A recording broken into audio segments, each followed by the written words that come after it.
Thank you for joining Pro Mindset Podcast. This is your host, Craig Domann. This is episode number 4 of 2024 NFL training camp. Basically, it's a review by Pro Mindset of NFL training camps.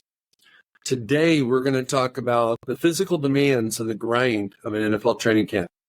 We're also going to talk about the media spotlight. So let's go right into the physical demands. Everybody understands that.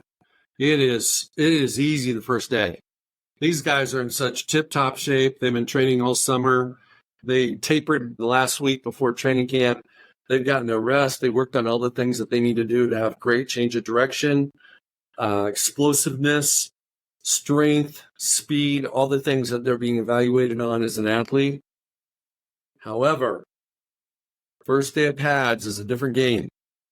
The guys on defense love it.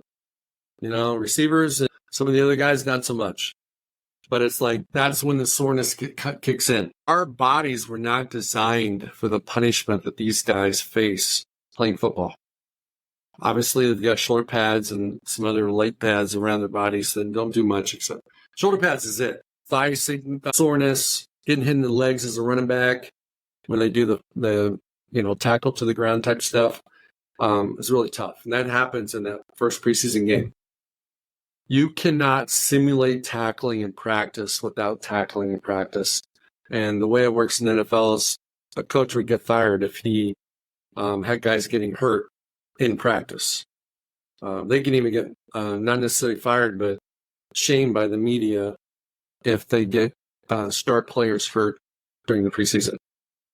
And that's why the NFL is trying to go to 18 games and 2 preseason games, because they don't care about the young players. They care about preserving the health of the start players, which I completely understand. The soreness is a real deal. A lot of these guys will take painkillers before the game, so that during the game they can play fearlessly and play with freedom. But the long-term ramifications of taking painkillers is unknown, but it probably is not a good thing. And for older players, the hardest thing about camp is recovering. It's not doing, it's recovering. That's why you'll see a lot of teams with veteran leaders get a day off. Just get a day off. Jason Kelce with the Eagles last year got a couple days off during camp. Did that hurt him during the season? Absolutely not. Travis Kelce with the Chiefs, they give him a day or 2 off. Why? Because they know what he can do. They need him for December. They need him for the playoffs. It's not going to matter what happens. Yes, it does matter, but it doesn't matter what happens in August. They need to make sure he's ready for prime time, and prime time's real games. The other thing that I would say that is really delicate for these players is how much to hang out in the training room. I said recovery is the number one most important thing because it is. But sometimes hanging out in the training room is not good for your career, not good for your roster prospects. And so sometimes you have to go in and get treatment from the training room, and they get more extensive treatment back in the hotel or back at your own crib with different things. Because if you can't show up, one of the most important things in the NFL is availability and accessibility. If you're not available, you might be the best player. You might be the most talented, but if you're not available, it's the next man up. So how they take care of the body management, their health is so critical. NFL teams only allow so many hitting practices during the course of the season, during the course of training camp, to try to limit the number of hits, to minimize the risk of injury. But players still have to be physical. They still have to be able to tackle and be tackled. And that's why sometimes in the preseason games, they're not pretty. Even into the regular season, the first couple of weeks, they're not pretty. Guys are grabbing, they're not tackling. And it's because they haven't really done it yet. And the only way to do it is to do it. And the teams don't want to take the risk of a player getting hurt during practice doing it, so they wait until the game. They simulated with, tackling donuts and dummies and a variety of different things. But tackling for real and tackling a dummy is not the same. Let's move into media spotlight. NFL training camp is a beautiful time for the media because every team is undefeated. Every team has hope. There's probably at least a dozen teams that potentially could win the Super Bowl in August. Super Bowl's not going to be until February. But when they look ahead with all the different possibilities, and if this player does this and that player does that, and this guy steps up and catch a couple breaks with another team, we just might be the team. And so the media pays an enormous amount of attention to everything during training camp. Who's doing well, who's not, who's taking reps, who's not, who's flashing, who's not. They do interviews with the coaches, and they almost ask encrypted questions because the coaches don't want to tell. Coaches don't want to reveal. The coaches want to keep it on the down low. The coaches don't really want to tell the media what's going on. And I understand. I wouldn't either if I was coaching an NFL team. But the media has gotten very, very sophisticated, good at asking encrypted questions so that they can get the answers, and then they make assumptions based upon those answers. So one of the things that also happens with these guys is that they might call home a young player. And dad, mom, girl, wife, they already know. They already know what happened in practice because they read it on Twitter. They read it on X. They read it online. They saw it on the news because there's such a intense scrutiny on everything that happens in training camp. And so as a player, we all have bad days. Players have bad days too. The difference is when we have a bad day, very few people know about it. When a player has a bad play, everybody knows about it. The DB gets beat on a long touchdown pass, everybody knows.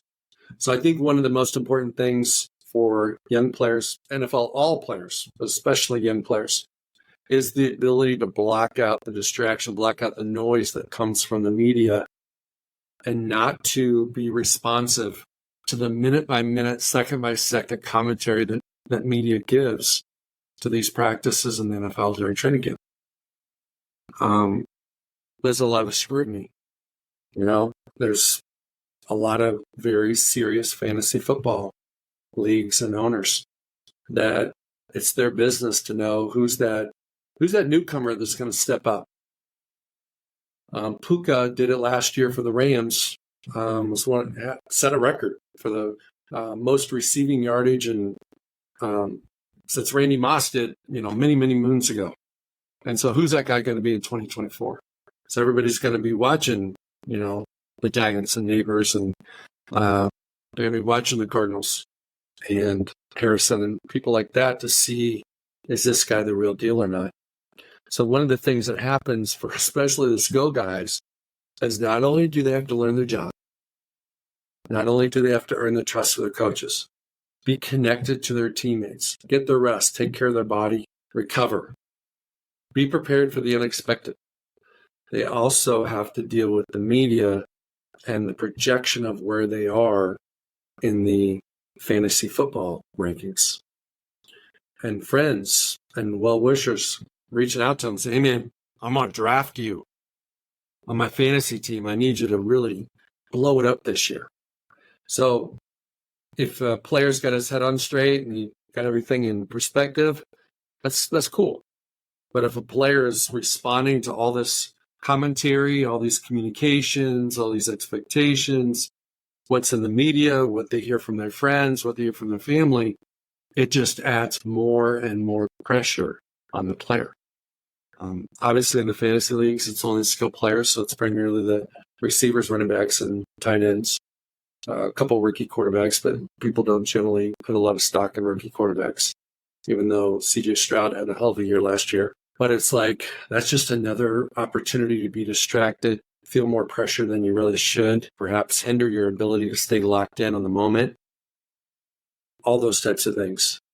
So my advice for young players is to see it as an honor that you've got people that want to draft you in their fantasy league, put you on their team, but focus on the now. Focus on the playbook. Focus on the practice you got right in front of you. Learn how to develop trust with your coach. If the coach doesn't trust you, he's not going to play you. And it's almost like horses have blinders. You have to have blinders on so that you don't get burdened, stressed out, distracted by all this extraneous noise. That's it for episode 4 of Pro Mindset Training Camp. Thank you very much for listening. We're going to have one more episode number 5. You guys go out and have a great day. Hey, it's Craig Domann, the host of Pro Mindset Podcast. I want to thank you for listening or watching today's show. And you can catch us every week on the normal social media platforms like YouTube, Facebook, Instagram, and all the listening podcast platforms. I hope you enjoyed today's show, and more importantly, I hope you gained a pro mindset insight. Please be sure to rate and review Pro Mindset Podcast, and I look forward to catching up with you on our next show.